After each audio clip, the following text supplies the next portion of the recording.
Recordarán que más de una vez he dicho en estos vídeos que hoy más que nunca debemos esmerarnos en pensar con la debida precisión. Si queremos superar el estado de emergencia formativa, emergencia cultural que estamos padeciendo actualmente. Y estoy convencido de que es necesario superar esta emergencia, esta confusión generalizada. Y para eso lo importante es profundizar en aquello que decimos y profundizar en el lenguaje con el cual lo expresamos. Algún amable oyente me preguntó en alguna ocasión qué entiendo exactamente por pensar con precisión. Es un poquito largo de contar, pero lo aclararé con dos ejemplos muy expresivos y con la mayor brevedad posible. Todos conocemos la famosa frase de San Agustín, que era un genio, pero hay que saber leerlo también para pensar con precisión. La frase de San Agustín dice: ama y haz lo que quieras. A menudo se entiende esta frase de esta forma: con tal de que actúes movido por el amor, puedes hacer lo que desees. A primera vista, esta concesión de la primacía al amor suena bien, a modo de una música agradable. Pero actuaríamos de modo atolondrado si no la matizáramos debidamente. Ese matizar es pensar con cuidado. Se podrían decir mil cosas sobre, incluso anécdotas, de las consecuencias de pensar de manera atolondrada y expresarse sin pensar bien qué término decimos, qué término utilizamos. Pero me gusta más poner dos ejemplos más positivos. En principio, para matizar, vamos a preguntarnos ¿a qué tipo de amor se refiere San Agustín? Cuando decimos en español, ama y haz lo que quieras, ¿a qué tipo de amor se refiere? Porque la palabra amar tiene diversos sentidos.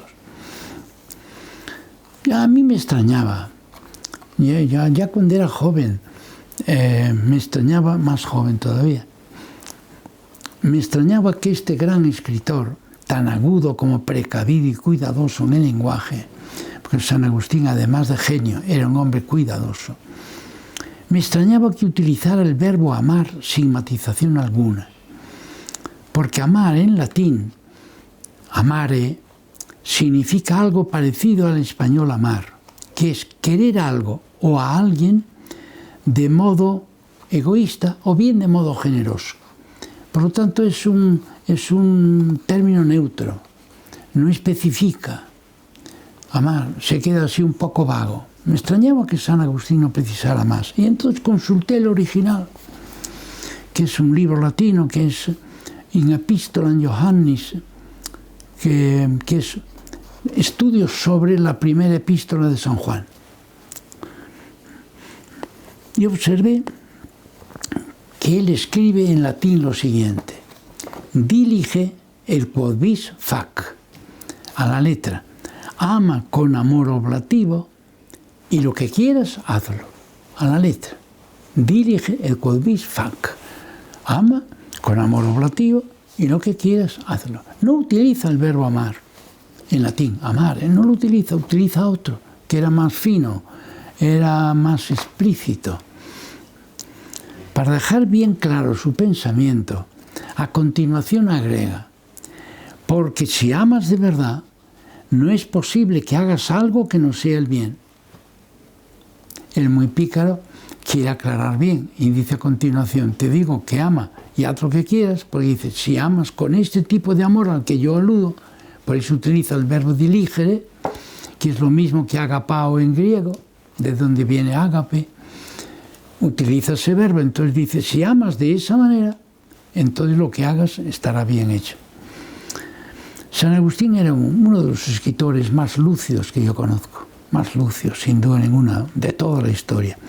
Tenía muy claro que el amor verdadero es el amor desinteresado, Y ese comienza cuando subimos al nivel 2, que es la subida decisiva en la vida.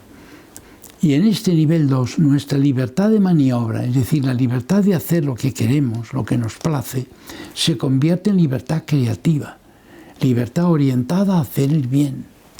¿Ven? Fíjense, por ejemplo, un pianista. Un pianista puede ser un hombre egoísta en su vida normal, pero si se pone a tocar el piano, toca una obra de Haydn, una obra de Mozart, una obra de Boccherini, qué sé yo, él quiere tocarla tal como se debe tocar. Quiere tocarla bien. ¿Para qué? Para el bien de todos.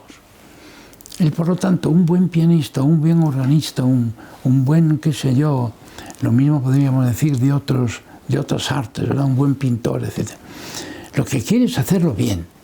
Pero hacerlo bien no solo para su lucimiento, ni siquiera en primer lugar, sino para el bien de todos. Por lo tanto, si un gran pianista, yo he conocido a tantos organistas fantásticos, entonces, si yo le decía, oye, ¿por qué pones tanto empeño? Dice, es que estas obras son tan buenas que merecen que uno se esfuerce en tocarlas bien. ¿Pero bien para qué? Para el bien de la humanidad. Eso es el nivel 2. Hacer bien lo que estás haciendo para el bien de todos. No solo para tu bien.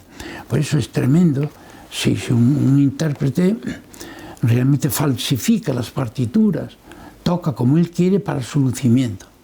Y dice, en un momento yo voy aquí a acelerar el tempo para hacer ver que tengo una técnica insuperable. No, eso no lo suelen hacer. No lo suelen hacer. Si un músico, por ejemplo, parece que desorbita el tempo, si lo haces porque él piensa que así la obra dice mucho más, que la obra es así todavía más bella y más importante para el bien de todas las personas. Eso es la grandeza del arte, el arte bien visto, ¿no? Entonces, San Agustín nos dice, ama con ese tipo de amor y entonces siéntete libre para hacer lo que tú veas en ese aspecto. Porque si amas con ese amor, entonces lo harás bien. El amor es el canon de la libertad verdadera, la libertad generosa y creativa. Si tú tienes amor al arte, amor verdadero, no egoísta, sino amor al arte, no amor a ti mismo, que eres un artista, entonces verás tú cómo harás lo indecible para tocar bien. Y para tocar bien en bien de toda la humanidad. Obsérvese que la fuerza de la argumentación agustiniana radica en el uso del verbo diligere, amar con actitud generosa. Si por desconocimiento o descuido los traductores hacen caso omiso de esta matización, se empobrece el texto traducido y se provocan muy serias confusiones. A veces en las traducciones, yo respeto mucho a los traductores porque he traducido mucho y sé que es muy difícil el arte de traducir, pero a veces se busca, no digo ya la comodidad, pero sí cierta facilidad para el lector. Es decir, si se complica el texto porque tenemos que matizar, entonces a veces se procura o se prefiere aligerar el texto para hacerlo más sencillo. Bueno, pues no. Por ejemplo, hay frases de la Escritura que si tú prescindes de esta matización del verbo agapao, el verbo diligere, pues entonces parece que resultan como más sencillos, ciertamente. Pero ahí no hay que buscar la sencillez ni la facilidad, hay que buscar que todo esté bien matizado. Por ejemplo, si dice San Juan, Dios es amor, pero lo dice con el verbo agapao, dice Dios es ágape, entonces no traduzcas en castellano sencillamente Dios es amor, porque entonces puedes dar lugar a confusiones. Tú traduce Dios es amor oblativo, o Dios es amor desinteresado, Dios es amor incondicional. Por tanto, el que practica este amor incondicional está en Dios y Dios en él. Es una frase decisiva de toda la Sagrada Escritura. Pues hay que traducirla repitiendo el amor oblativo siempre. Hombre, la frase parece que queda un poquito cargada, sobrecargada. No importa, porque así está matizado. A eso me refiero cuando digo que hay que aprender a hablar con precisión. Pero decía que iba a poner dos ejemplos. El segundo será la distinción entre dos palabras que pueden parecer lo mismo, pero no lo son, que es la palabra exaltación y exultación. O bien la palabra euforia por una parte y la palabra entusiasmo por otra. Vamos a ver lo distintas que son y lo parecidas. Y ahí está lo malo, cuando las palabras son parecidas, dan lugar al peligro de que uno las confunda y piensen que es lo mismo. Fíjense, si uno confunde exaltar y exultar, puede confundir nada menos que dos procesos humanos que son polarmente opuestos, que son el vértigo y el éxtasis. El vértigo, yo cuento siempre que hablo de esto, es un proceso que te lleva a querer algo, querer por ejemplo a una persona, de tal manera que uno domine a esa persona y domine, podríamos decir, las sensaciones gratas que uno tiene con esa persona. Entonces se siente uno llevado como por una especie de vértigo, en que parece que ese afán de dominar aquello que exalta los sentidos, que lo posee a él y lo lleva, no le deja libertad para conducir la vida. Entonces uno siente exaltación. Pero cuando yo hablo del éxtasis, que es el encuentro, toda la cosa es muy distinta. Porque entonces uno siente, cuando uno no quiere dominar a la persona a la que dice amar, sino que le deja libertad, vive con libertad la vida de amor, etc. Por lo tanto, vive en el nivel 2. Entonces uno no siente exaltación o euforia. Lo que siente es exultación, es decir, es una alegría interior vinculada con la libertad. Fíjense qué distinto es. Confundir una cosa con otra es realmente confundir aquello que atrae mucho, no te pide nada y acaba destruyéndote, confundirlo con un proceso, el de éxtasis, aquello que te promete todo, no te exige todo y luego te lo da todo al final. Es confundir lo uno con lo otro, que es opuesto totalmente, ¿ven? Entonces, euforia y entusiasmo, pasa lo mismo. En las características del vértigo está en que cuando uno posee aquello que enardece a los instintos, uno siente euforia. ¿Qué es la euforia? La euforia es una especie de exaltación que es como una hoguera hecha con hojas secas, que te da un resplandor rápido. Parece que te lo llena todo, pero aquello se queda convertido en cenizas muy pronto. Esa es la exaltación, la euforia. Tú puedes estar eufórico en un momento e inmediatamente sentirte terriblemente desolado. El entusiasmo es bien distinto. El entusiasmo es algo mucho más profundo. Cuando tú empiezas por ejemplo, a tratar a una persona y a quererla, y tú ves que congenias y ves que esa persona puede hacerte mucho bien y tú a ella, etc., sientes entusiasmo. Entusiasmo es una palabra griega, entusiasmos, que significa estar como metido en lo divino. Lo divino era para los griegos lo perfecto, perfecto en justicia, perfecto en bondad, perfecto en belleza. El entusiasmo es, por lo tanto, un sentimiento muy positivo. Sentir entusiasmo no es sentir una sensación que te va a arrastrar, sino sentir una sensación que te va a elevar. Es bien distinto. Por eso yo cuando hablo del éxtasis, que te produce el encuentro con una persona que amas, yo utilizo el término entusiasmo. Pero claro, como euforia y entusiasmo parecen ser lo mismo, entonces hay el peligro de confundir vértigo, que te destruye, con éxtasis, que te construye. ¿Ven la diferencia? Por lo tanto, aquí tenemos que pensar lo siguiente. La euforia va muy unida con el arrastre. Sentirse, que es lo que hablamos en las seducciones, cuando una persona se siente seducida por algo. La seducción es mala, la atracción es buena. Sentirse atraído es muy bueno porque puede ser el comienzo de un encuentro.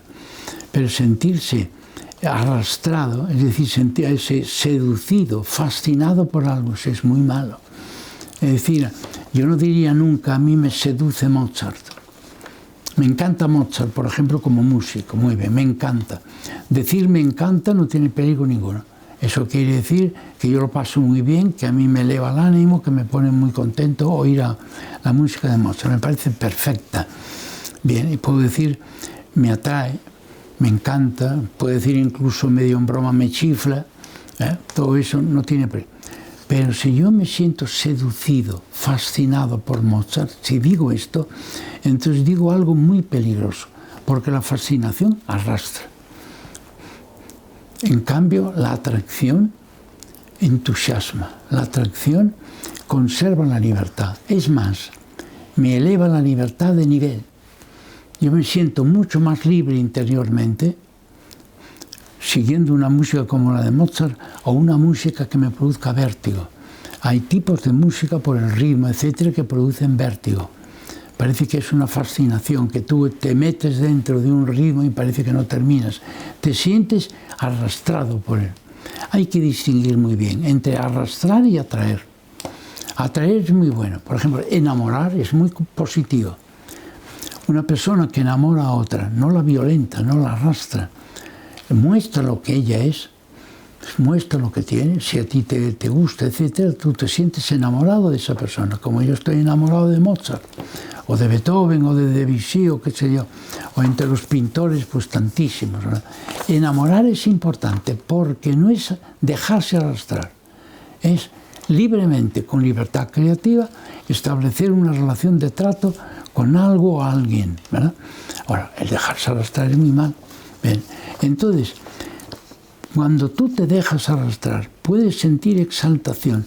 Es la exaltación especial del vértigo. Miren, hay una exaltación especial, por ejemplo, en el exceso de velocidad. Una persona dice, es que vivo como un éxtasis. No, vives como un vértigo, porque te acaba arrastrando. ¿Ven? Hay personas que tienen pasión por el riesgo y tirarse de un puente, ¿verdad? Y tirarse de lugares, qué sé yo, nadar entre tiburones. Bueno, hay muchas diversiones que son, diríamos, acaban en vértigo. Y eso lleva consigo exaltación, muy posible. Yo nunca lo he vivido, pero pienso que sí, que tiene que haber una exaltación especial, exaltación del vértigo, del riesgo, exaltación de la velocidad. Sí, yo comprendo que eso tenga un cierto atractivo, pero hay que tener cuidado. Es un atractivo muy peligroso, porque lo que arrastra quita libertad. Quita la libertad creativa de uno para regir su vida. Queridos amigos, confundir estos pares de término y enturbiar los procesos básicos de la vida humana, que son vértigo y éxtasis, es algo que puede llevar a muchas personas a confundir el camino que lleva a la felicidad con el camino que lleva a la decepción amarga y por tanto al desastre. No se exagera en modo alguno cuando se destaca que debemos aprender el arte de pensar bien y distinguir estos términos. No es lo mismo atraer que arrastrar. No es lo mismo. El dejarte arrastrar puede darte una impresión de fuerza, sí señor. Es la fuerza del vértigo. Es una persona que se embriaga, se deja arrastrar. Ahora, ¿eso te lleva a la felicidad? No lo creo. Algún día hablaremos de esto, del vértigo de la embriaguez, por ejemplo, que es una fuerza que te puede llevar a dar cierta exaltación, pero exultación no lo creo. No lo creo, estoy convencido de que no. Te puede llevar a un estado de euforia, sí, pero esa euforia no es entusiasmo. Entonces termino diciendo, nuestra orientación en la vida, nuestro pleno logro como personas y consiguientemente nuestra auténtica libertad y felicidad no se dan por el camino del arrastre, sino de la atracción. No por el camino de la exaltación, sino de la exultación. No por el camino de la euforia, sino del entusiasmo. Realmente, queridos amigos, el pensar bien es un preludio para la felicidad.